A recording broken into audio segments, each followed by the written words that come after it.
We are Steve and Jill. Together, we've been buying and reselling land since the 90s. Our data-centric approach leaves our buyers asking, how can you sell it so cheap? Here on the Land Academy Show, We answer that and more. Steve and Jill here. Hi. Welcome to the Land Academy Show, entertaining land investment talk. I'm Steve and Jack Butella. And I'm Jill DeWitt, broadcasting from sunny Southern California. Today, Jill and I talk about what excites Steven right now. The Steven. Meaning me. It's weird to say that title about yourself. That's kind of funny. Before we get into it, let's take a question posted by one of our members on the landinvestors.com community. It's free. Danny wrote, "Hello, Land Academy family. I have a few customers who've been asking me if I am the owner of the property." Got a cough, sorry. Some even ask for the copy of the warranty deed. This is weird. This doesn't usually come up for me.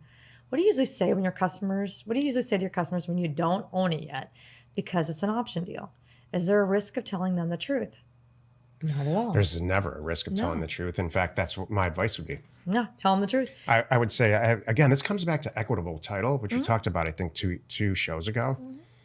If you have an option, a signed option, this is why I recommend getting a signed option and not just doing it like kind of handshake. You now have equitable title in the property. I mean, it's a legal deal. Like you don't own it, but you have an interest in it, and you can make some decisions about it. Exactly. So I would absolutely just tell the story, the absolute straight story. Yep, I have equitable title in this transaction. This person owns it, and he's empowered me to sell it for him for this price. I would like to add, I think there's an underlying thing going on here that we're not picking up on, which is some reason this buyer is not feeling it with you. So that's why they're asking for more stuff here. Is your website not that good? This is your first thing. They can't find you anywhere on the internet. They're not feeling good about it. So before they pass over some money, they want to make sure this is all legit. So that's what I read into this. And if you had a website and your LinkedIn and your Facebook and your company and your face is there, it all shows your investor and you're buying and selling property in this area, then that would solve all my concerns. And I wonder if that would do it. You know, and the final nail in the coffin is, hey, seller. I mean, hey, buyer, well, let's just close their escrow. If you're not comfortable with this, I get it. We'll just close their escrow. That's fine. That's fine and too. The escrow agent will honor that relationship. Yeah. If they don't, for whatever reason, they're not the right escrow agent. Right. Thank you. Today's topic, what excites me right now? This is the meat of the show. What does excite you? I think this is Jill's topic, by the way. It is. What I think Jill's really asking me is like, what are you working on right now that's really excites you, and what's new, and what products are you going to kick out, or what's the latest?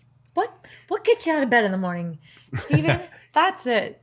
I am really excited about two things.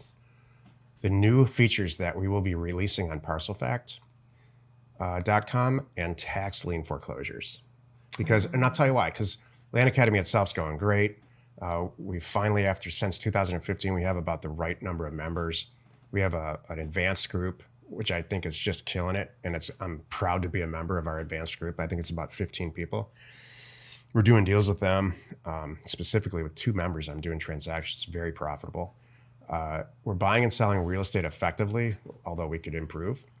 But so all that stuff's kind of running in the background. So, it's a good sleepful night for me at this point in my career. But what's new, my job kind of like in this relationship with Jill and I, and my role in Land Academy is to kind of be out front and with new products and new product lines and revenue streams to add. And we designed Parcel Fact to quite simply do one thing. Find property that just has an APN. It's a rural vacant land, so the post office hasn't assigned an address yet. Right.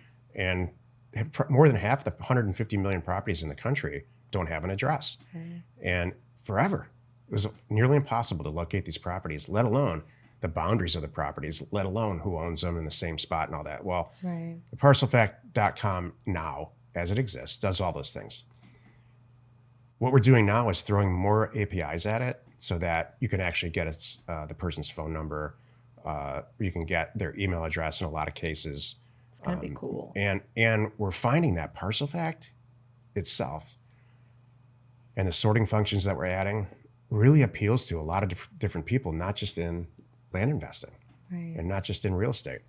You know, think about dropping your address in there where you live and then finding out who owns all the properties around you and what they paid for them. There's a lot of applications to this. Right. We have one member who is a home remodeler in our group that's using it to prospect for home remodeling. So that I'm excited about that. Oh, me too.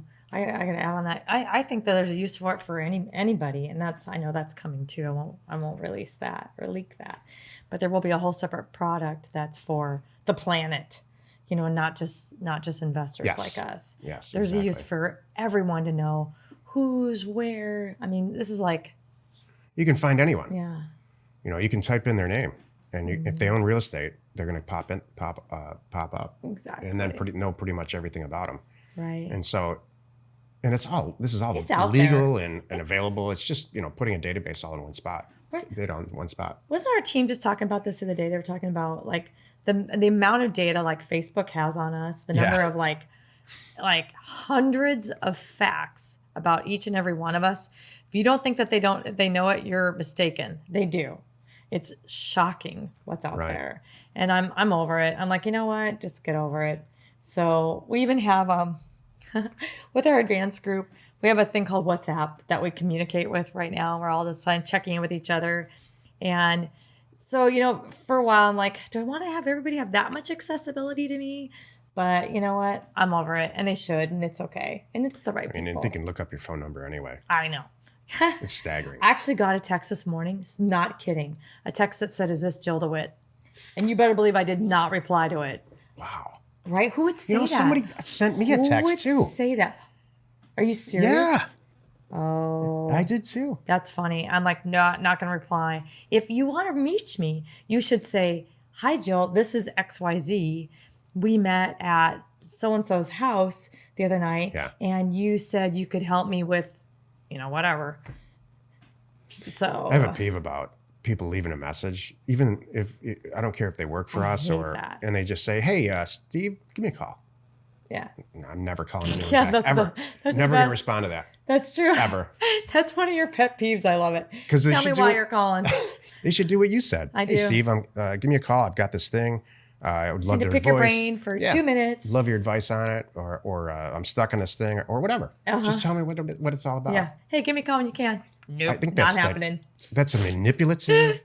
that reeks of manipulation, That's hilarious. and that's another peeve I have. And here's Manipulating stuff. Why do you want to manipulate stuff? I know. I know that I'm not guilty of that because I'm like, I'm on my way to CVS and they have alcohol. Do you want any? I couldn't be more specific. Right. Online. Jill's one of Jill's middle names is over communication. Oh, well, it works for you. Yeah, I can try always- to remove all the questions. You can always call me if there's alcohol on sale somewhere. That's right. There we go. The second thing I'm real excited about is foreclosing on tax liens, and not just Arizona, but some other states, because we're in a window right now because of the last economic recession. It's about 5 or 8 years later, and when that happens, all the problems that happened are now coming. They're ripening because that's how the tax lien world is. It's all 5 to 8 years delayed because that's the amount of time these counties and states give you to get current on your taxes. So that's a real good indication that people are not alive any longer, or it's just very, very unwanted property. Unwanted property should be the middle name of Land Academy. Yeah. And that's what tax liens are. They're just property that people have given up on. They just stop paying taxes. So we're in a process. Every tax lien I've ever foreclosed on and resold, I've made in excess of 10 times what I have invested in it, all in, for fees and everything. So, and we're used to doubling our money with real estate in general, not houses, but with land. So when you start to talk about a multiple times 10, that's what excites me. And that's what the template of this is. And there's no competition. There's no negotiation. There's not a lot of talking. You either foreclose on it or you don't. The judge either says, "Yep, you're right. You did this right. Here's the property," or they don't. Right. And to what I'm finally excited about is we've got now, because of this group we're in and some other reasons, virtually limitless capital. And so Jill and I are famous for spending down our acquisition budget every single month. And so Yeah. I'm good at spending money. we're coming into a On recession property. here. We are coming into a recession here. The car sales are down and all kinds of stuff. So 2020 is going to be the beginning of this thing. I don't think it's going to be nearly as bad as it was last time, but we're coming into it. Right. And historically, people who are good at real estate investment do really well in these down times. Yep. It flushes out a lot of real estate agents. That's good. And it does a lot of stuff. It flushes out a lot of, separates the people who know what they're doing from not. So Exactly. I'm excited about that. I am too. Isn't that funny? I can really only think of a handful of people that before the last recession that were hanging in there when I came on board and that are still here today. Yeah. There's not very many, and that's okay. Yep. Hey, join us next time for the episode called What Excites Jill Right Now? And we answer your questions. Post on our online community found in landinvestors.com. It is free. You are not alone in your real estate ambition. That was kind of nice. I forgot how much I liked shows where the other person does majority of the talking. Mm-hmm. It's been that kind of week for me. Oh, I know. That's when I'm like, I've had to talk a lot. And this time I didn't have to. So that made it very pleasant. Yep. So thank you. And I'm happy to hear what's exciting you. The Land Academy Daily Show remains commercial free for you, our loyal listener. So wherever you're watching or wherever you're listening, please subscribe and rate us there. We are Steve and Jill. Information and inspiration to buy undervalued property.